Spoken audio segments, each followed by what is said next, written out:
Hello and welcome to The Comic Cave. I'm Ramsey, aka Captain Away, and today I'm looking at the 2011 to 2014 series, Nightwing, part of DC's The New 52.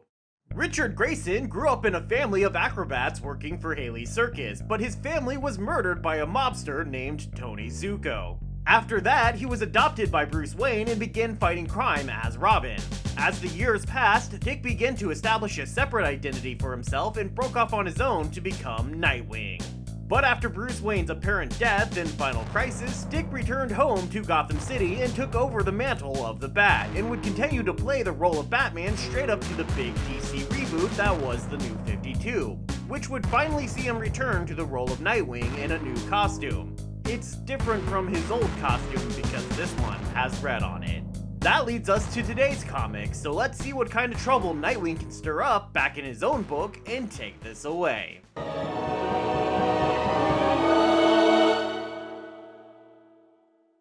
The comic opens with Nightwing hopping around Gotham, happy to be back home and happy to be Nightwing again. Right away, I have to say that while I love DC's decision to do these special narration boxes for every individual character, where the box has some logo to indicate the speaker, Nightwing's boxes are a real problem for me. I can read the font on that bright blue just fine, but everything that shows up over the red logo is super hard to read. This is why when I put text up on the screen, I pretty much always use the stroke effect to give it two colors, just trying to make it easier to read against various backgrounds. There were points when I really had to struggle with the narration boxes in this series. That's a bit ableist, DC. Anyway, this series focuses almost entirely on Nightwing's past, and so appropriately we immediately see that Haley's Circus is back in town. Dick goes to meet up with his old circus family, many of whom will continue to be characters, so I'll point them out now. There's Jimmy the Clown, Brian Haley, son of the circus owner, and Rhea, an old love interest for Dick. Man, that sounds wrong.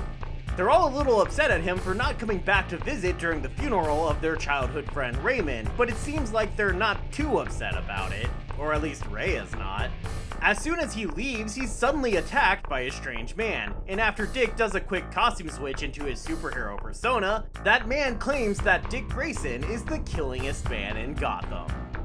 Okay, he actually says fiercest killer, but I like my version better. Also, I mean, I might believe that for another town, but Gotham? He's got some serious competition there, know what I'm saying? In order for the storyline to last 6 more issues, the crazy man vanishes after firing a rocket at a nearby car, forcing Dick to rescue the people in the car over finishing the fight. Dick's barely home from the attack before Rhea shows up to his apartment and asks him to take her to Atlantic City for something important. Since Dick's the son of Batman, or well, Bruce Wayne, they take a private jet. Traveling in style. The thing in Atlantic City was apparently to meet with old man Haley, who is dying and wants to leave the circus with Dick, instead of his son apparently, making Dick king of the circus. Always failing upwards, that guy. On the way back, Dick even gets to sleep with Rhea for some reason. Seems really damn random, but I guess it's good to be the king. But Dick then gets a call from that earlier psycho who's calling himself Psycho.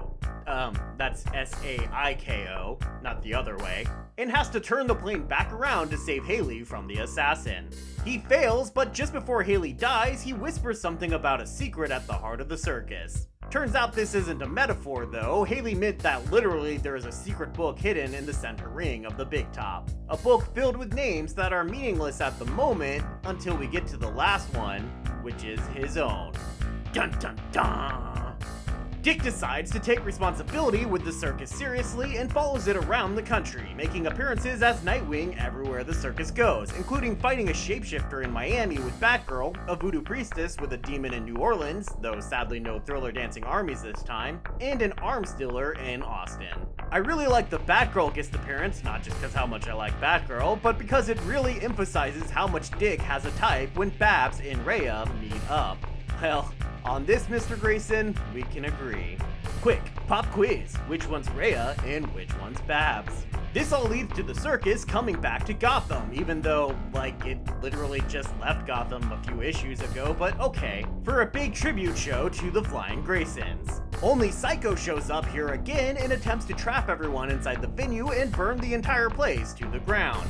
Turns out though, this guy is Raymond, the person they've repeatedly insisted is dead. Seems his death was faked so he could be tortured into becoming an assassin by a secret group of people, who then decide he wasn't good enough and left him to die.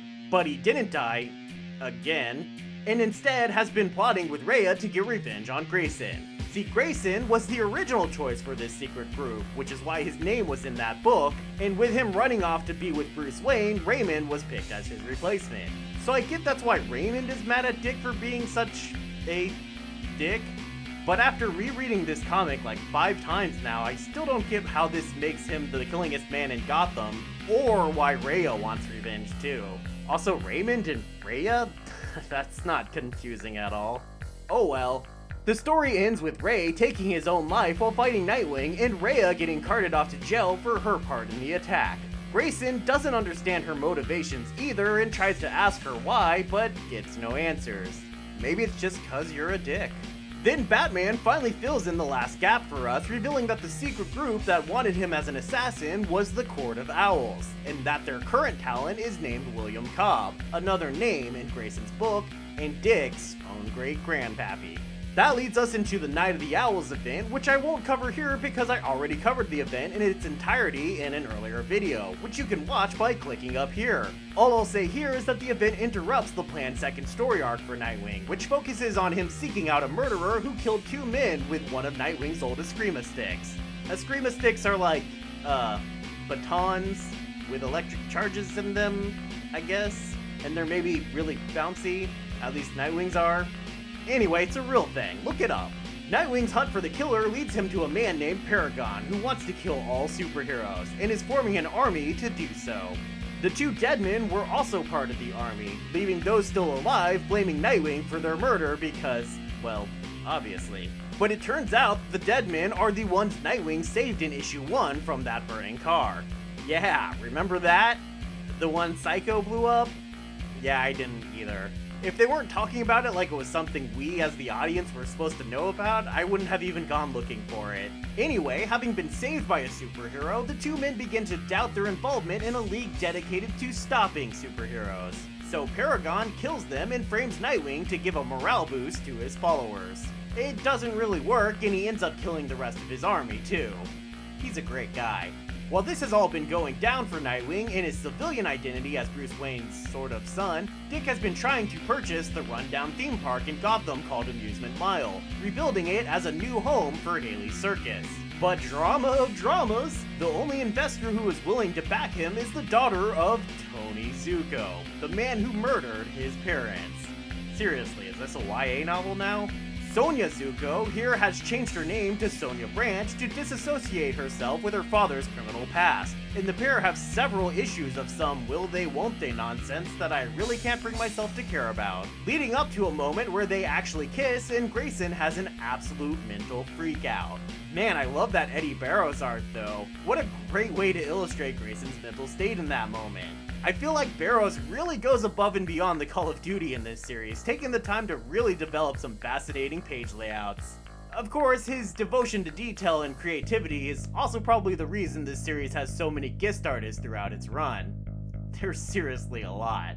Anyway, we move on to an issue 0 that all New 52 titles were getting that flashbacks to show Nightwing's reimagined New 52 origin, where Dick apparently figured out Batman was Bruce Wayne almost immediately, and Batman trains Dick and prepares him as sort of a proto-oracle, helping him from the Batcomputer in the Batcave. Until one day he's bat-attacked by Lady Shiva, and Dick dons an outfit in memory of his mother, who loved robins, and goes out to help him. This showdown with Lady Shiva is then immediately revisited in the present, as Dick becomes worried she's planning to attack Sonya, and the two face off again.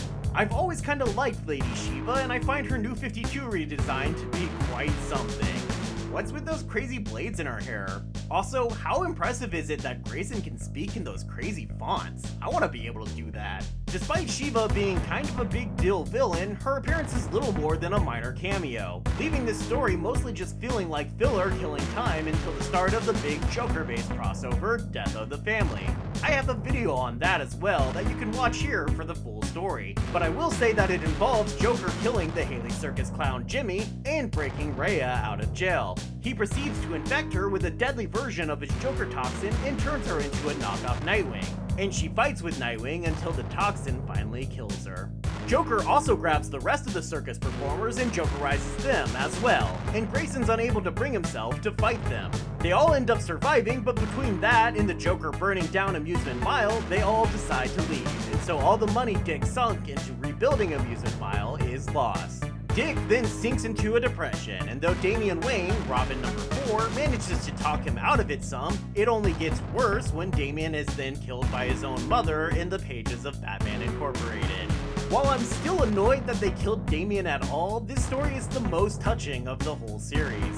Damian became Robin only briefly before Bruce Wayne supposedly died, so he's actually spent most of his time as Robin working under Dick Grayson, and the two formed a strong bond. Batman helps Nightwing get over his problems by taking him to recover his father's performance suit, which had been stolen by the Joker and now is being sold at an evil auction by an evil auctioneer. No really, evil auctioneer.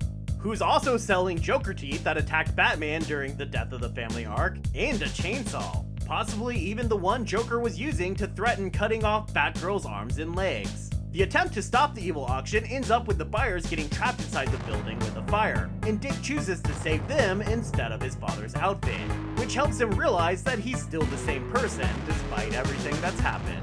So Dick finally decides he's going to get serious with Sonya, but before he can, she confesses to him her big dark secret. Her father is apparently still alive. So off Dick immediately runs to Chicago. No joke, just like that. This entire series has been people just constantly repeating that Dick is always looking forward, never back, and always running from his commitments. And so that continues here, with him running off across the country the very moment he decides to make a commitment with Sonya. But apparently we aren't supposed to think this is his failing, but hers. This ends the relationship between them, but there is a small hint of reconciliation later on, though Dick seems to think he can't trust her because of this one little fact that she hid from him. The writer even has her be like, "I know you can probably never trust me again." What the hell? He's literally hiding an entire second life from her. But he's going to be the judgy one because she didn't immediately bring up a subject she was unsure how to bring up? Glass houses, ya dick. Glass houses. Anyway, Chicago is apparently a city without superheroes, and they aims to keeps it that way, not taking kindly to the appearance of Nightwing in their fair city. But Nightwing isn't ready to give up his search for Tony Zuko that easily, and seeks out a hacker named the Prankster to help him out. Prankster is an old Superman villain who has been kind of a knockoff trickster, but here he's reimagined much younger and as a hacker bent on bringing justice to rich people who have managed to avoid it. Like this man who he gets to burn his illegal money in an effort to fend off the attack of a wolf. Or this guy who Prankster wraps up in some supposedly lightning-proof building material the man invented, and then blasts the man with lightning from a Tesla coil. Nightwing stops the second attack and gets Prankster to assist him in discovering that Tony Zuko is working for the mayor's office under an assumed name, and the man has even started a new family. Despite the help, Nightwing tries to leave Prankster for the police, but the hacker gets away and goes public, accusing the mayor of stealing millions of dollars and proceeds to hold the city hostage, doing things like causing trains to crash and killing an entire room of policemen, while promising to continue to do more until the mayor pays back the money. But it all turns out to be a lie, as it seems the mayor's brother went down for killing the prankster's father, and the prankster is seeking revenge for the death. Wait, a man named Loomis murdered on Halloween? And a child wearing a creepy expressionless mask? Is someone making a Halloween movie reference? I think so. In order to stop the madness, Tony Zuko faces up to his past and works with Nightwing to explain what's really going on, and they defend the mayor and work together to stop Prankster, before Zuko confesses to his crimes and is finally arrested for the murder of Dick's parents. I like that this storyline expands on Zuko as more than just a nightmare boogeyman for Dick, which he's kind of always been in the past, and actually manages to humanize him with his loving relationship with his new family. It's an entire realm of possible stories that never gets explored, along with the murder of Loomis, which we never really learn the truth about. But I guess there was no time for that because we're getting to the end of this series, so we have to move it along. So the final story arc focuses on the small group of minor characters that have been building around Dick, a group that's mostly made up of his two roommates, Joey and Michael. Since losing all of his money on Amusement Mile, Dick can't afford his own place, and so we get lots of relationship drama between the three dealing with being roommates. At about this point, Joey loses her job and so takes a small babysitting job taking care of a kid named Jen. Jen's parents unfortunately get murdered by none other than the psychopath Zaz, who carves a mark into his skin for every person he kills. Guess it's been a lot. Jen, who accidentally figures out Dick is Nightwing, steals his Eskrima sticks and hunts down Zaz herself, but luckily Dick is able to rescue her just in time. Fun fact, Dick is then bringing Zaz back to Gotham at the start of the Forever Evil series, which is when he gets captured. Also fun fact, I have a review of that you can also watch by clicking up here if you want to know the details. The important part is that Dick's identity gets revealed to the entire world, and he's also believed to have been killed by the crime syndicate. And so Batman asks him to continue playing dead so that he can infiltrate a secret spy organization called Spiral. Get it? Cause they're spies? You get it. That may or may not have learned that Bruce Wayne is Batman. To do this, Grayson takes to some globe traveling to fight off members of the Faust der Kane, or the Fist of Cain, a group that kills people for points and that, seriously, it seems like Tim Seeley feels the need to include in everything he writes for DC. Like that volume of new Suicide Squad he did. I also have a video for that, but YouTube only lets me put up 3 links in a video. Sorry. His actions are successful and he does get recruited into Spiral, which kicks off the series Grayson, which I'll cover next week. And with that, the comic ends, despite there having been hints at another storyline involving murders of all the superheroes that had previously been in Chicago. It involved a cop named Maxwell Morgan who hates superheroes but apparently secretly used to be one named Ghostwalker, who is supposed to be dead, and another guy named Aether who, despite also supposedly being dead, might have been the one committing the murders. But again, that story never came to the light of day, so let's dip into the breakdown.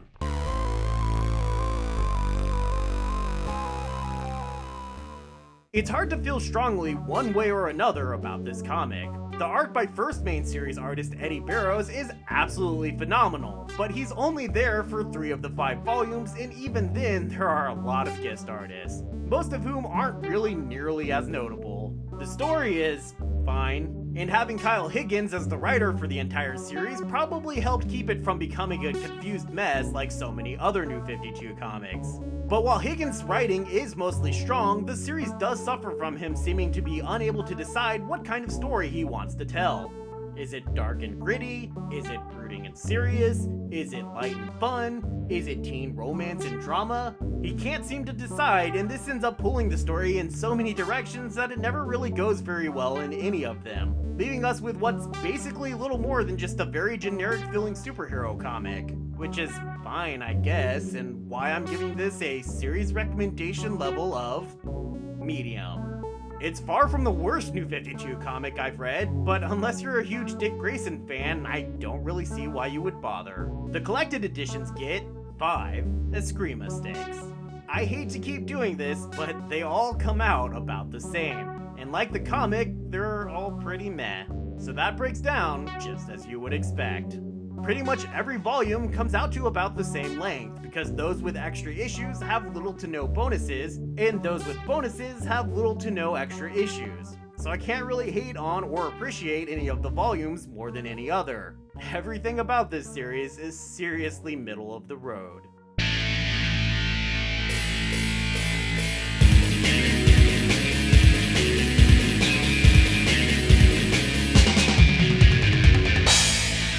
Thanks everybody for watching. Let me know your opinions on this series if you read it, because I'm genuinely curious if anyone was able to form a strong opinion on it. I'm seriously just so meh on this series. Anyway, like I said, I'll cover the next series, Grayson, next week, so be sure to stick around for that, and I hope to see you then, right here in the Comic Cave.